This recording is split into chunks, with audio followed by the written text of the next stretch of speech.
Hello, everyone, and welcome to this Triangles Meditation Group webinar. Today is July 31st, 2023. We are so glad to have all of you joining us here today to support the Triangles Network.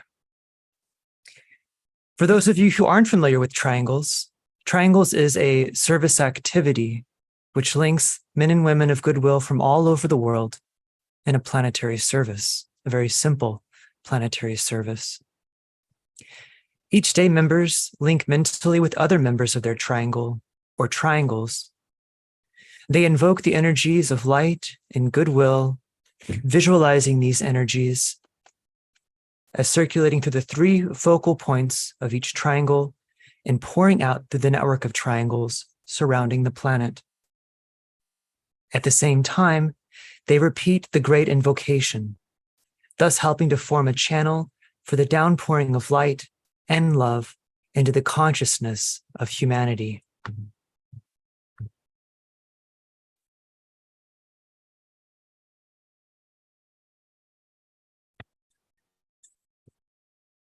The power of the Triangles Network comes from its work in the subtle world of ideas and causes, which underlie the outer world of effects. Increasingly, people are coming to a recognition of the power of meditation, especially when performed by a large group and in regular and rhythmic fashion.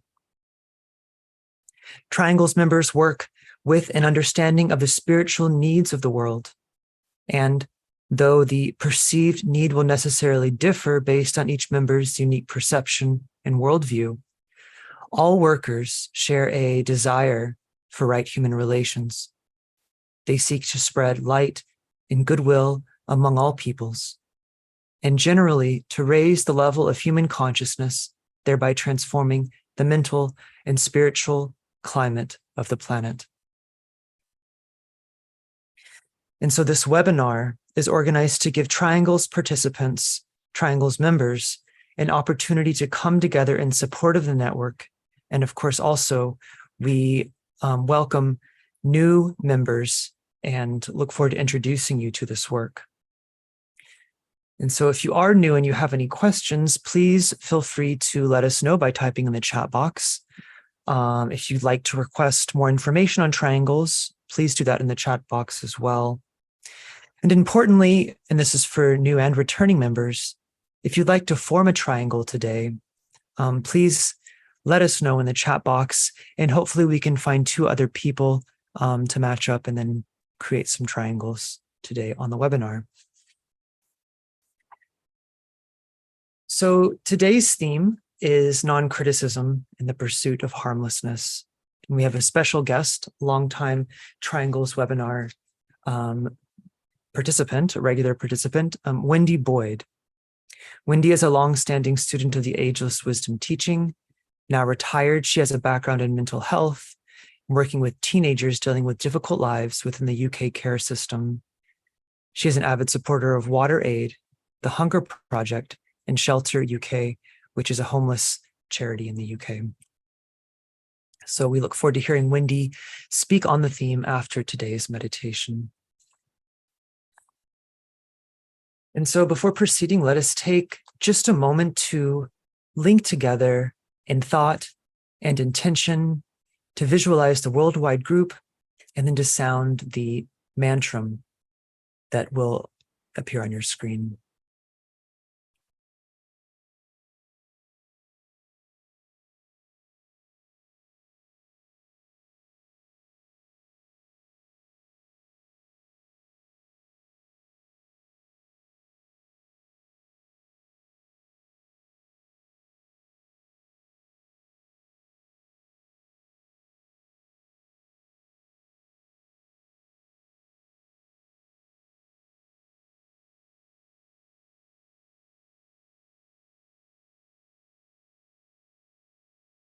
Radiance, we are in power.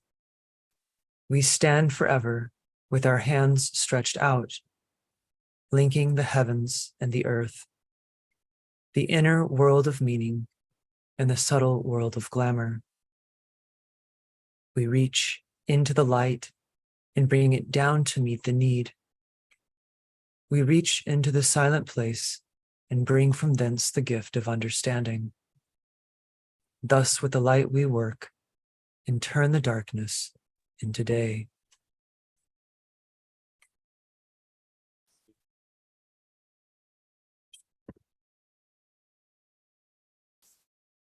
So this week's webinar theme, as mentioned, excuse me 1 second, we have some background noise. That was us, probably. There we go. Okay. So as I was saying, this week's webinar theme, as mentioned, is non-criticism in the pursuit of harmlessness. And these two qualities are, for several reasons, very close to the heart of the triangle's work. Both non-criticism and harmlessness have fundamentally to do with right relationship and with goodwill, which is love in action. And both are rather simple concepts, yet when applied to their fullest, lead to the awakening and manifestation of the spiritual potential of the human being. And so I'd like to share just a few thoughts today before our meditation on this quality of harmlessness. And I'll leave it to Wendy to bring in the non-criticism in her presentation, which will come after.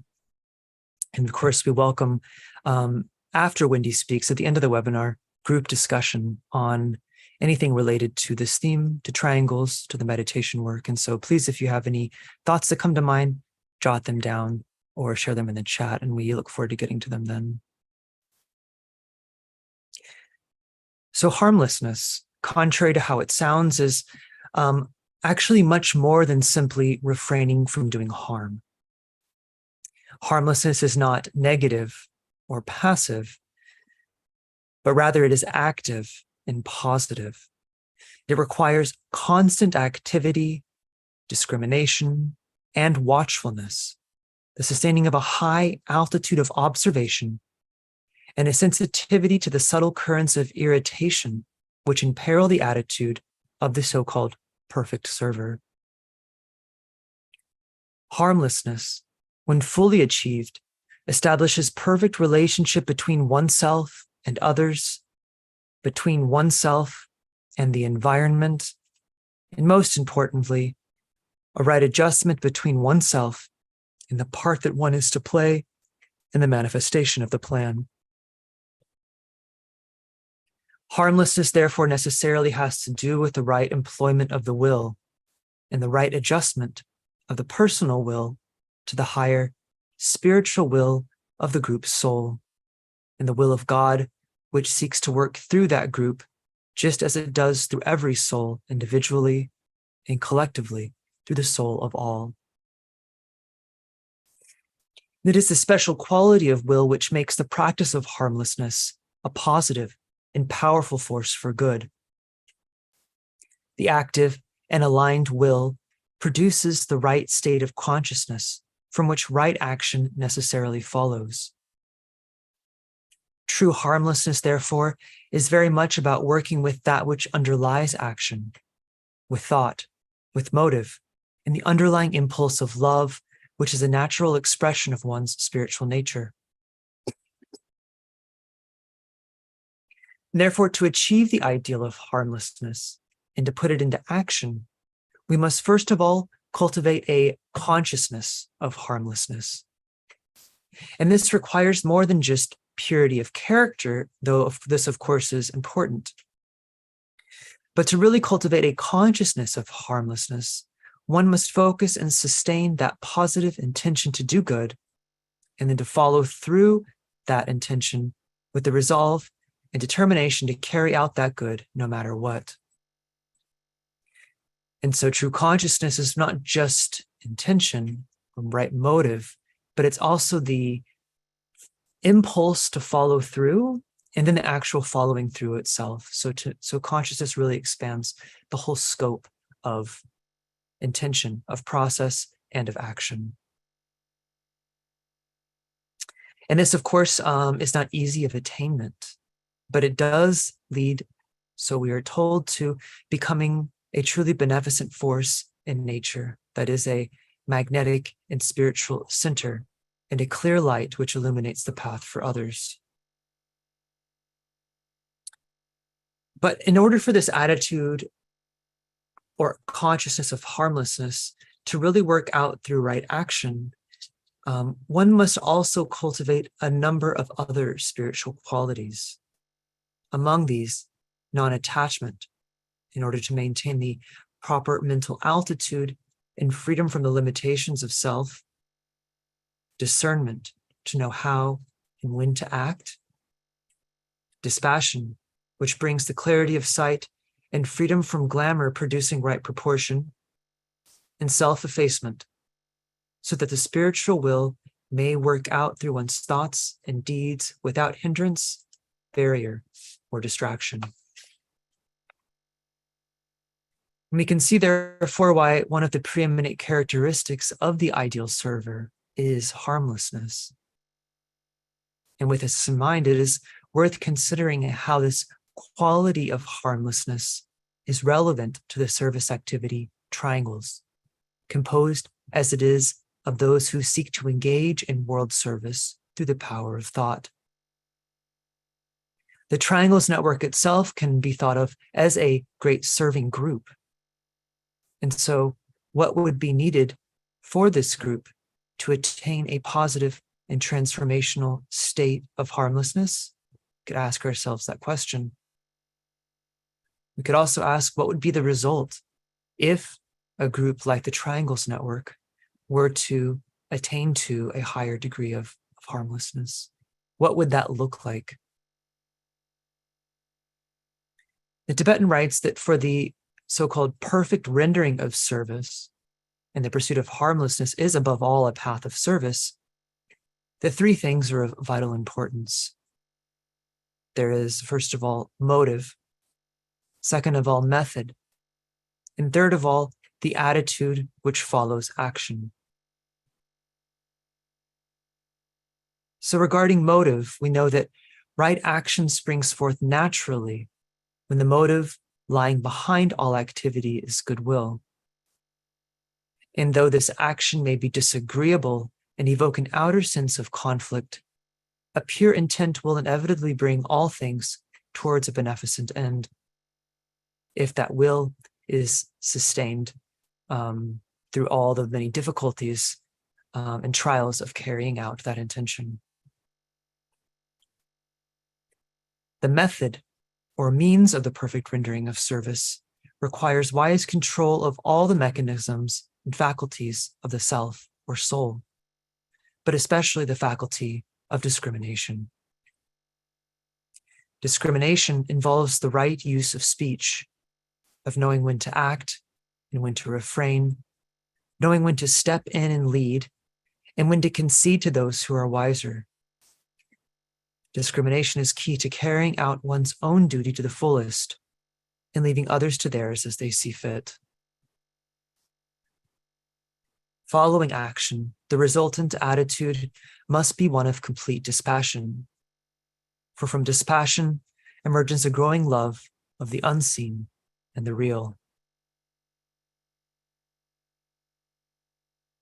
An attitude of harmlessness brings a natural and powerful simplicity to one's life, and it is this spirit of simplicity which underlies the Triangles practice. The spiritual path is in many ways a process of elimination, wherein all that which impedes the full expression of life itself is gradually removed. The lower nature wanes, and the higher waxes stronger. Perfect harmlessness is a state of beneficent magnetism and a close alignment with the will of God.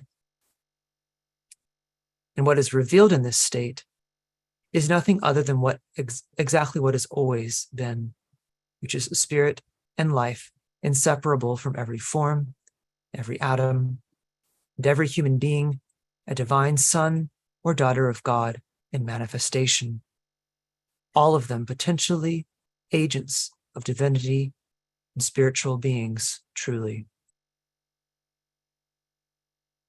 Perhaps then the Triangles Network itself can be thought of as simply revealing what is already there. Perhaps this is humanity in its perfected state. Humanity, we are told, when denuded of all of its flaws and limitations, is destined to be a great spiritual and creative force, a beacon of great light shining in the cosmos. And so today, as we engage in our meditative practice in support of the Triangles Network, we can reflect, visualize, and imagine exactly what this ideal humanity would look like in our minds, in our hearts, and especially in the group mind. For it's that focusing in the group mind and the regular pursuit of that ideal which encourages it to eventually work out in time and space.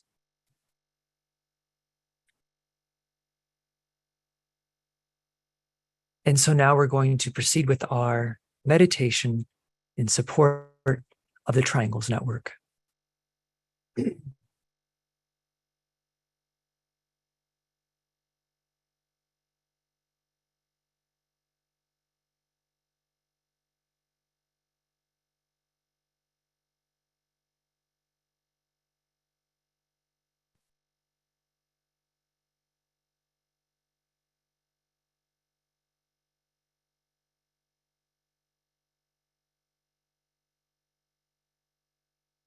We begin by linking in thought as souls, as points of love and light with all those people throughout the world who are working in this Triangles meditation group.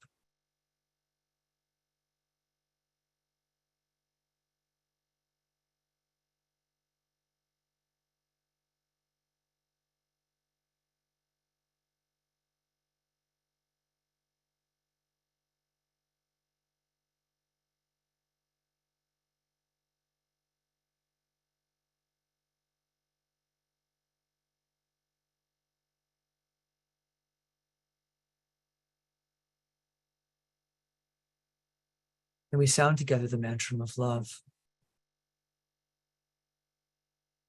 In the center of all love, I stand. From that center, I, the soul, will outward move. From that center, I, the one who serves, will work. May the love of the divine self be shed abroad in my heart, through my group, and throughout the world.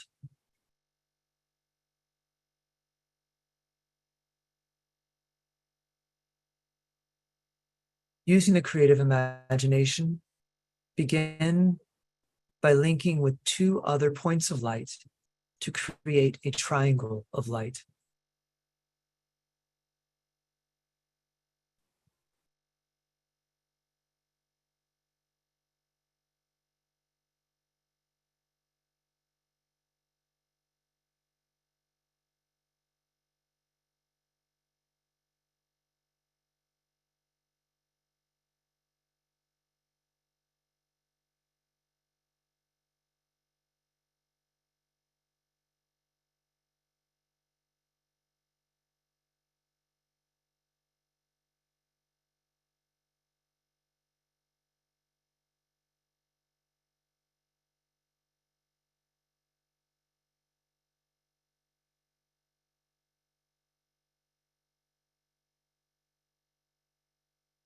Visualize the triangle in which you are working as an essential part of the radiant worldwide Triangles Network.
Now hold the consciousness immersed within the light of the group's soul, the heart of love which underlies and infuses the network.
Now, having moved from your individual triangle to the network of triangles, to the group soul underlying and infusing the network, now lift the consciousness still higher and the focus even deeper into the consciousness of the world teacher who stands as the heart of love at the center of the spiritual hierarchy, and at the same time, at the heart of each triangle, the very central point.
Precipitation.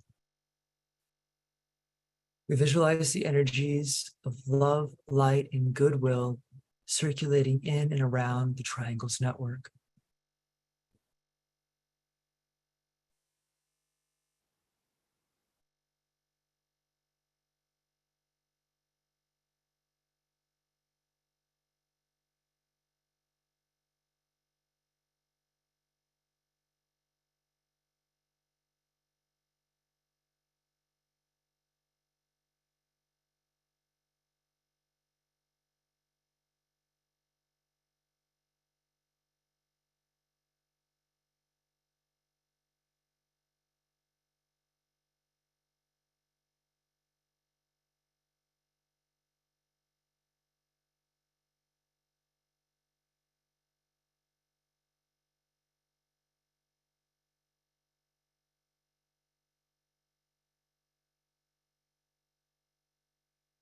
Visualize these energies unifying and eliminating all divisions within humanity, healing and transforming human consciousness, and establishing right human relationships.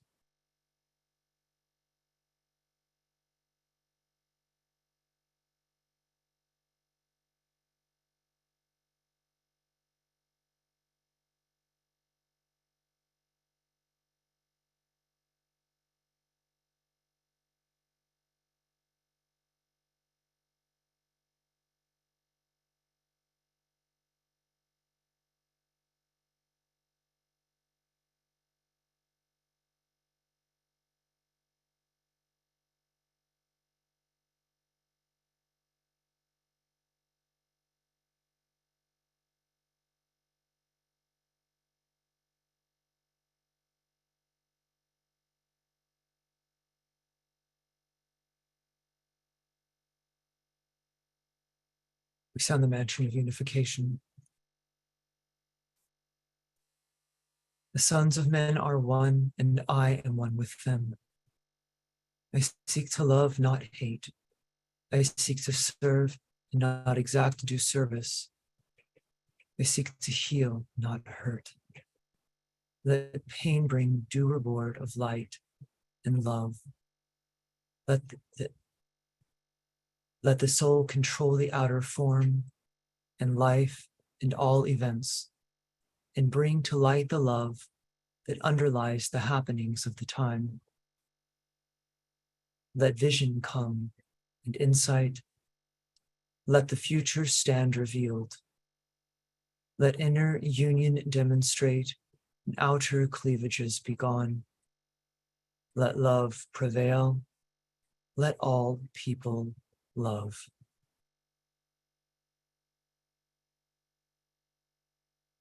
Visualize the whole planet alight with triangles and see new triangles being formed everywhere.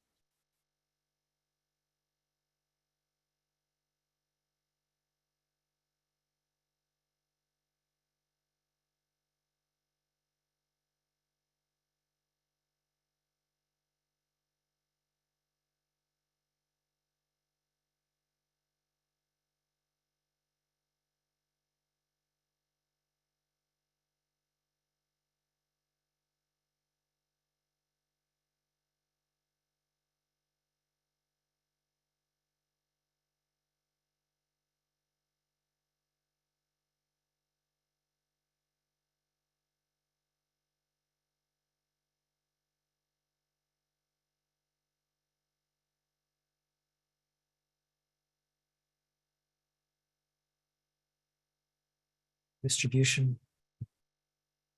Sound the great invocation silently or aloud. And as you do so, visualize the network acting as a link between the world of spiritual realities and humanity, and as a channel through which the light, love, and divine purpose can flow into human consciousness. We will use the adapted version of the great invocation. From the point of light within the mind of God, let light stream forth into human minds. Let light descend on earth. From the point of love within the heart of God, let love stream forth into human hearts. May the coming one return to earth. From the center, where the will of God is known, let purpose guide all little human wills, the purpose which the masters know and serve. From the center, which we call the human race, let the plan of love and light work out, and may it seal the door where evil dwells. Let light and love and power restore the plan on earth. Om.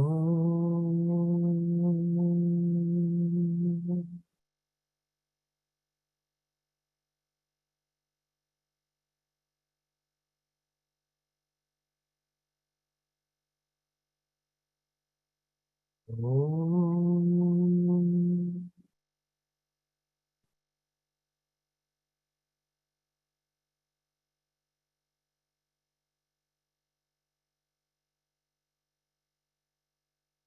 Om.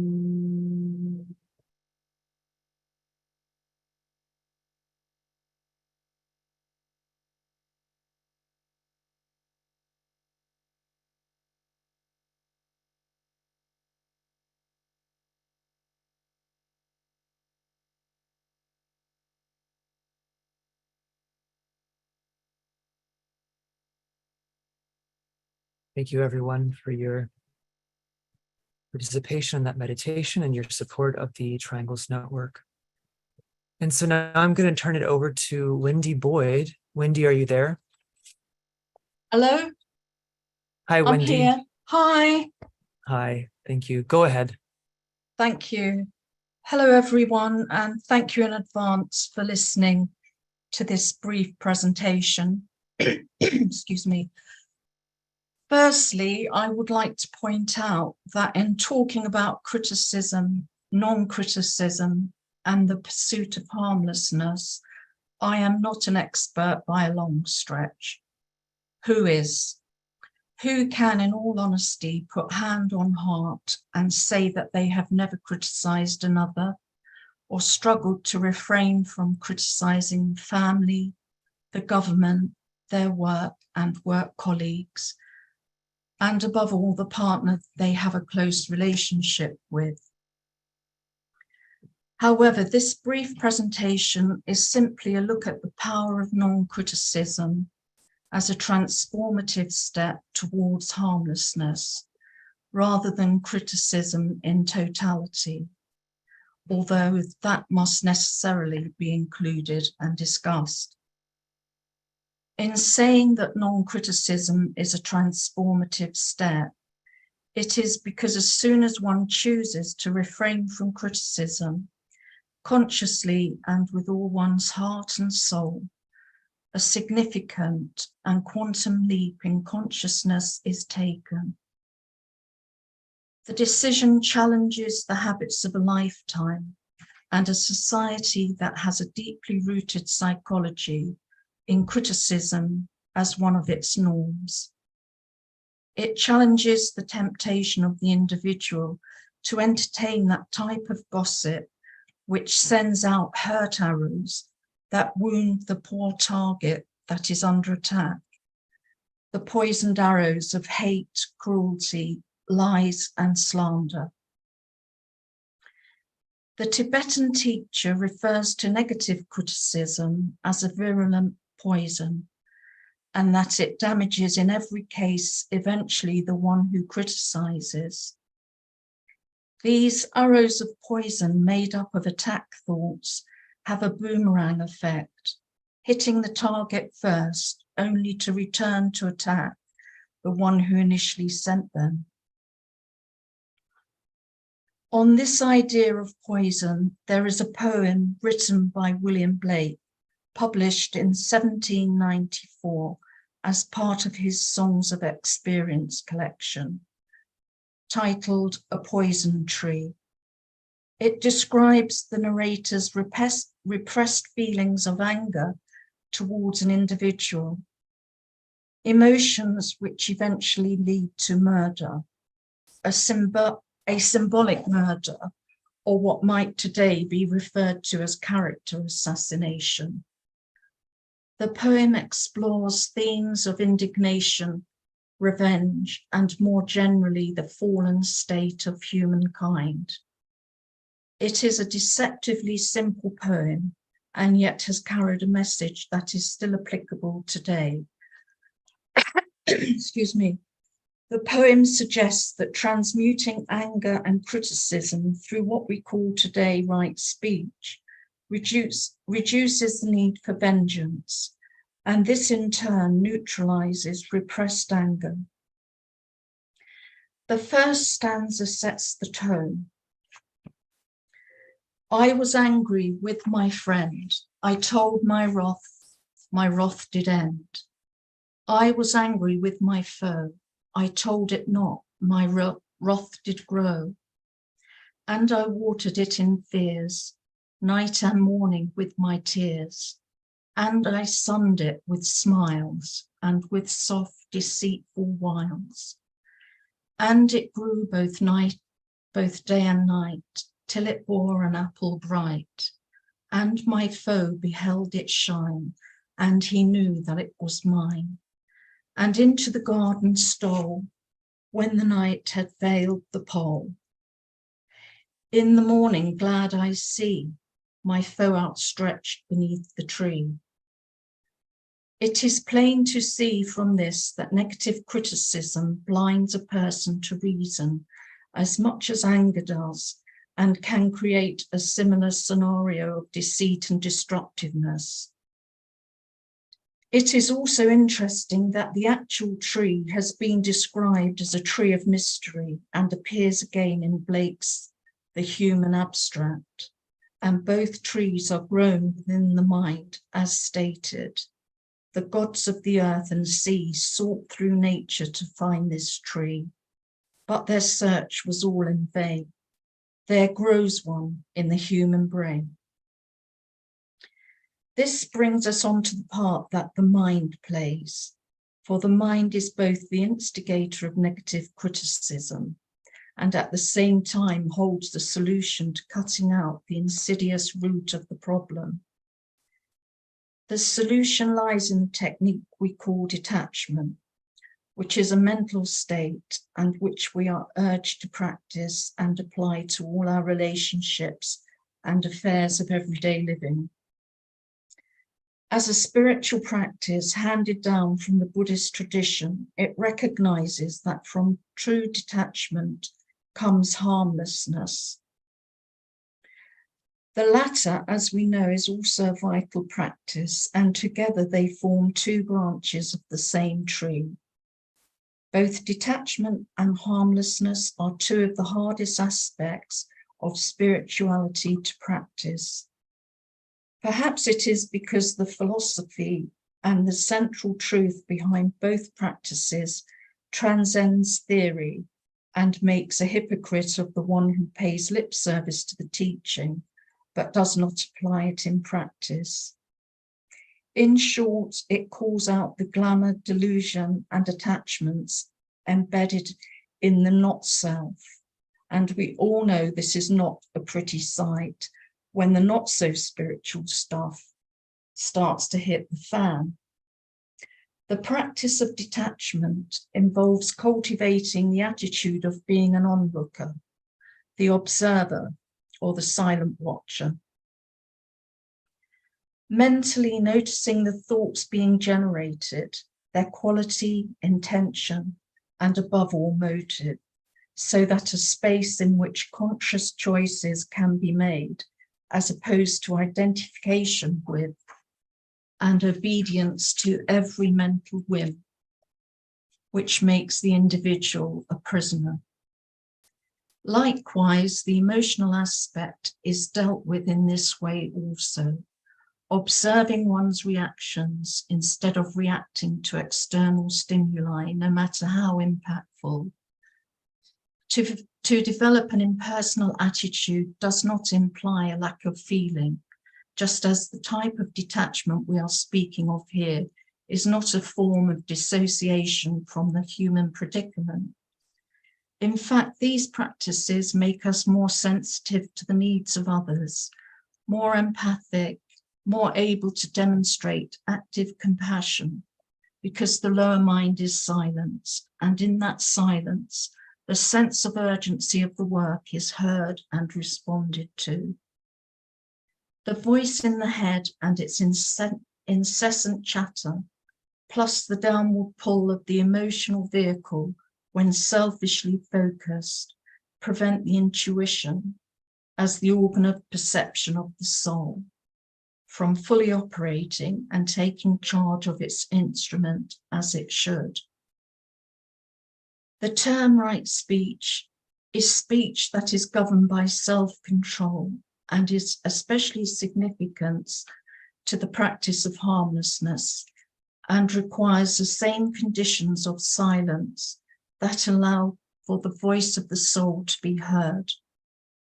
That is to say, we are all learning the art of when to speak and when to remain silent.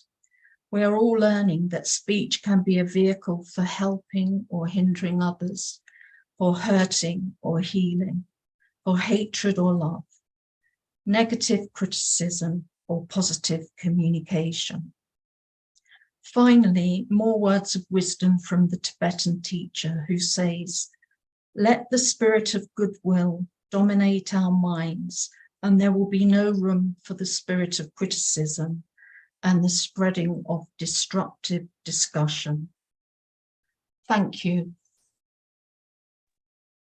Thank you so much, Wendy. That was very, very clear and illuminating.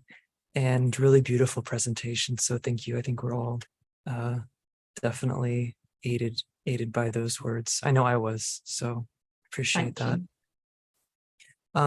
So we've come to the time of the webinar now. We have about 20 minutes left, and which is a good amount of time for some audience discussion. Audience participants, those of you who are joining the webinars, participants can ask questions or make comments if you'd like.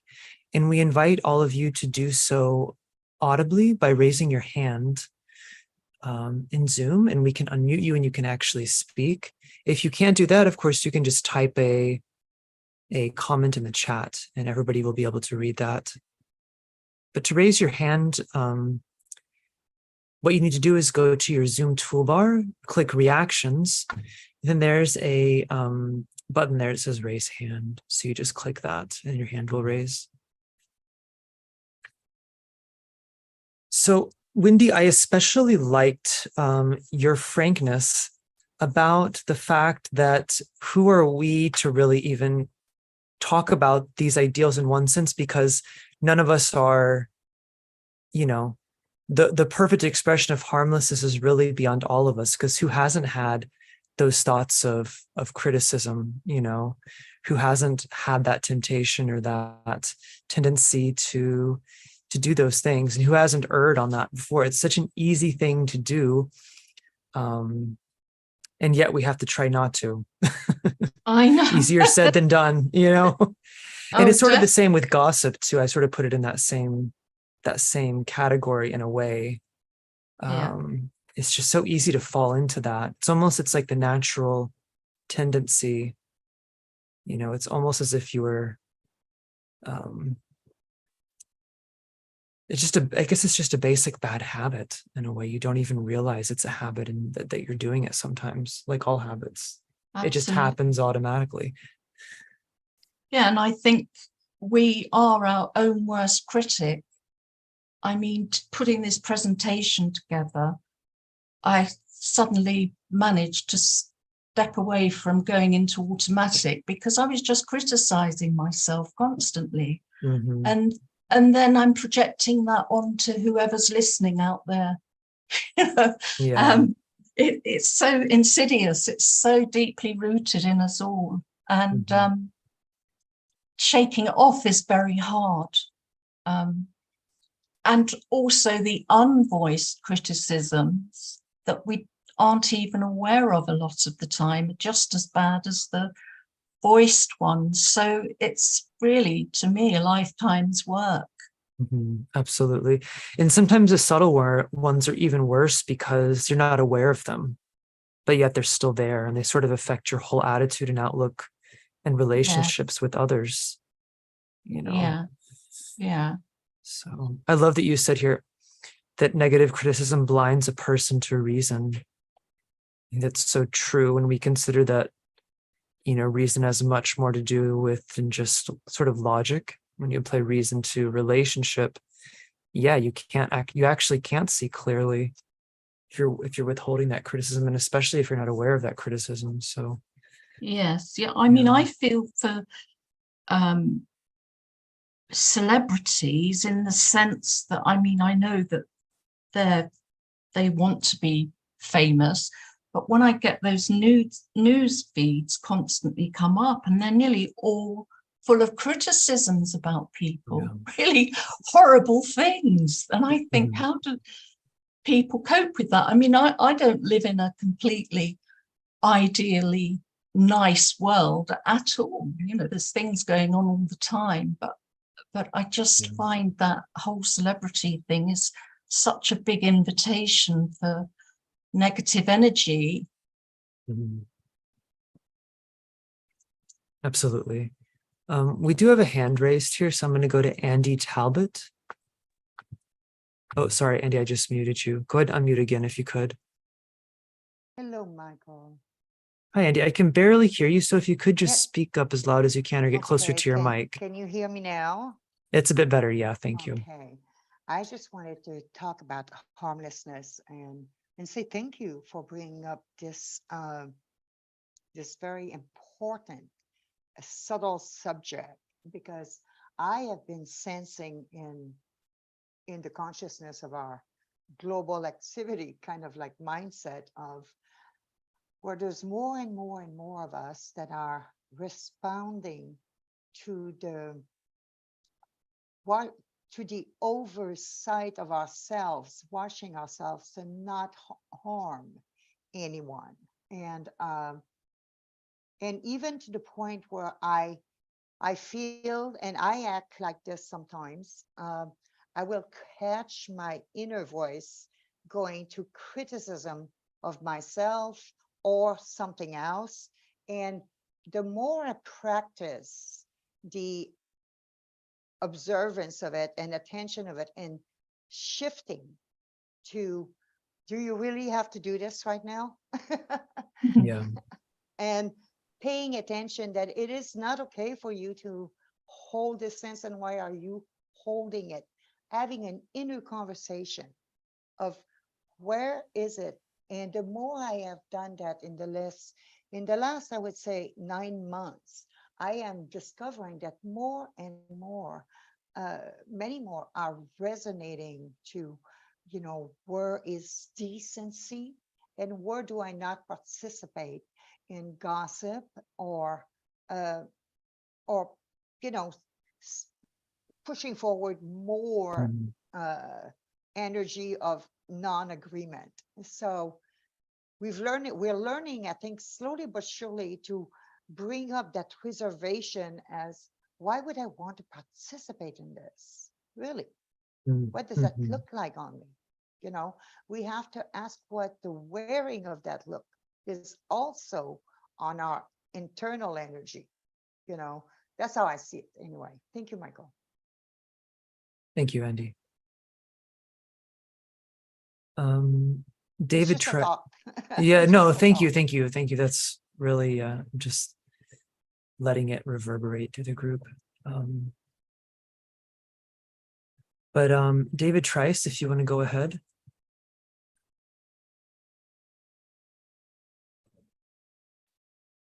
Yes, can you hear me? Yes, we can. Yes, I wanted to read a passage from Esoteric Healing, page 660. It goes, perfection calls imperfection to the surface. Good drives evil from the form of man in time and space. The method used by the perfect one that employed by good is perfect harmlessness. This is not negativity, but perfect poise, a completed point of view, and divine understanding. Thank you. Thank you, David. That's a very nice quote. Thank you.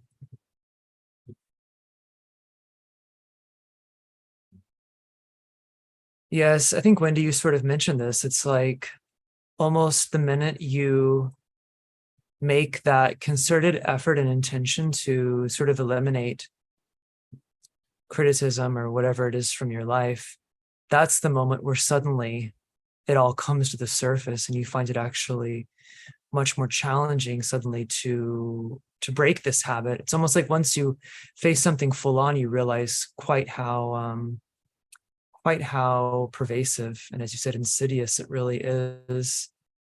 But it's almost like we have to take that step, otherwise we're just ignoring it. Yes, it does highlight. It feels worse than ever, doesn't it? Rather than, oh, this is getting better. It just, the light just shows up all the shadowy areas, but you have to, like you say, stay with it, and definitely, to use the cliche, trust the process, because it is a process. But going back to one of the speakers, she was, sorry, I didn't catch the name properly. I don't mean to say she, but was saying that the refraining from gossip, I mean, that is actually really hard, because you can just find yourself in the center of a little patch of gossip, pulled into it, and then you have to make a decision. Either keep your mouth shut and move to one side kind of thing, or state how you feel, or, I find that really difficult personally.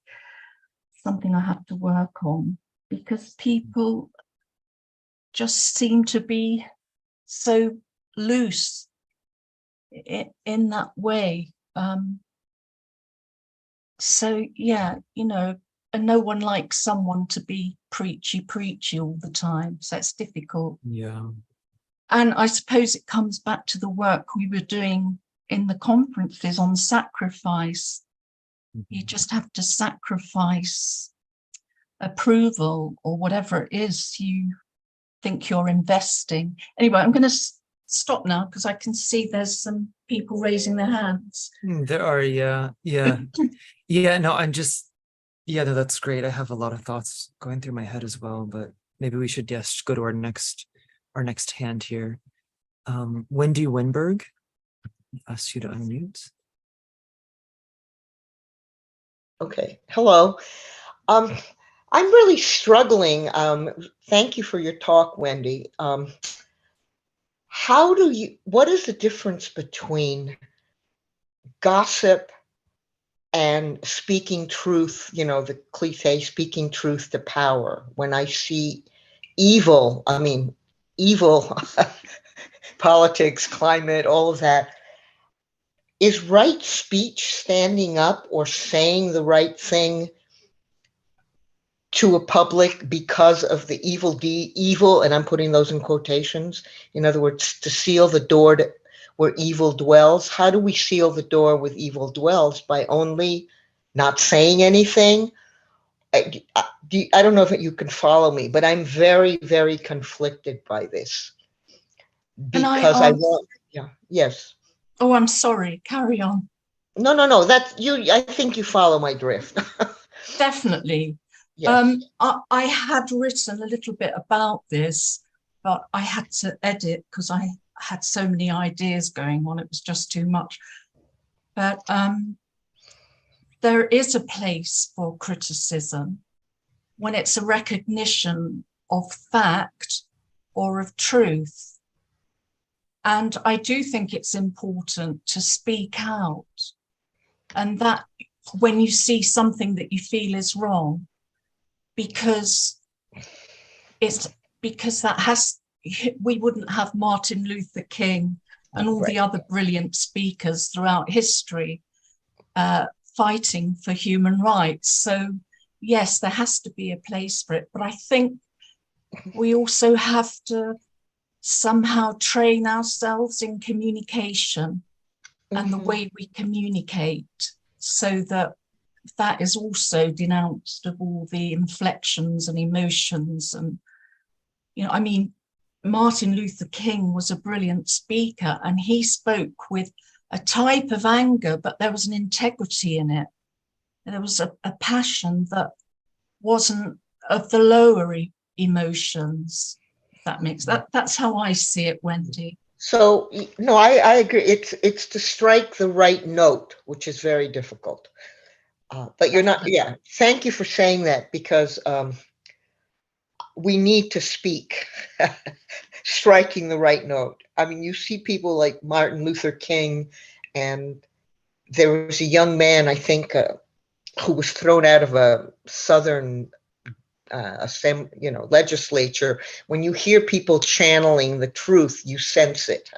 Yes. You just sense it. Okay, well, thank you for saying that, because I needed to clear that up in my own mind. Great, thank you. Thank you, Wendy. Yeah, it's difficult to know, the right use of speech is such a very complicated thing, actually, because there's the intention behind what you're saying, but there's also the creative effect of your words, and they can, whose intention is entirely pure. I think Martin Luther King, I think he was so effective because obviously there was some basic criticisms in his message, but the heart of his message was just goodwill to all men, bottom line. And it was just so, and there were so many other people during the civil rights movement that were, promoting violence or other approaches to the problem, which, of course, I'm not here to say if they were justified or not. Many people think they were, that type of resistance. But Martin Luther King's, to me, just stands out because it's almost like there's this duality of right or wrong or trying to balance. But then there's like the way between, which is just the higher road, and that's the one he took because it was just the message. It was almost like it was just the plan in its purity in a way. It was just pure goodwill. And it wasn't just he said goodwill, it was the whole message was just overflowing with it. So yeah, definitely a instructive example. So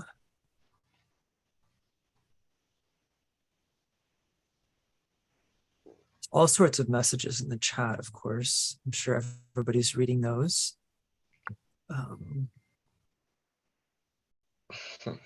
Anybody would like to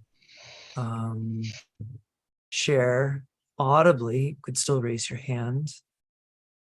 We do have a few minutes left.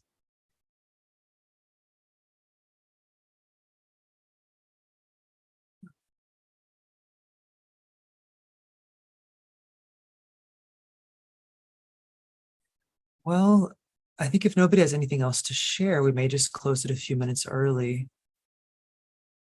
Wendy, did you have anything to say in closing or anything else you'd like to bring up? Oh, no, thank you. Just to thank you, Michael, for inviting me to do this, because I've learned a lot, and thanks to everyone for listening. Thank you, Wendy, and thanks for your very well written and thoughtful presentation, and we hope to have you back again soon. So let's just close now with a brief moment of silence to link up with the worldwide group of servers of people of goodwill all throughout the world, and of course with the Triangles Network itself. Let's take a moment of alignment. Centering.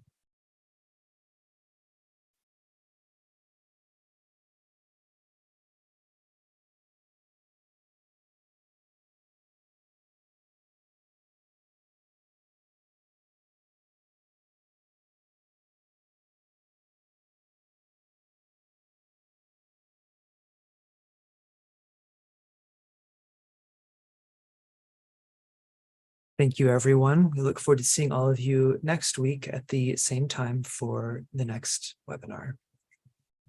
Have a good day, or good day, good afternoon, and good evening, wherever you are.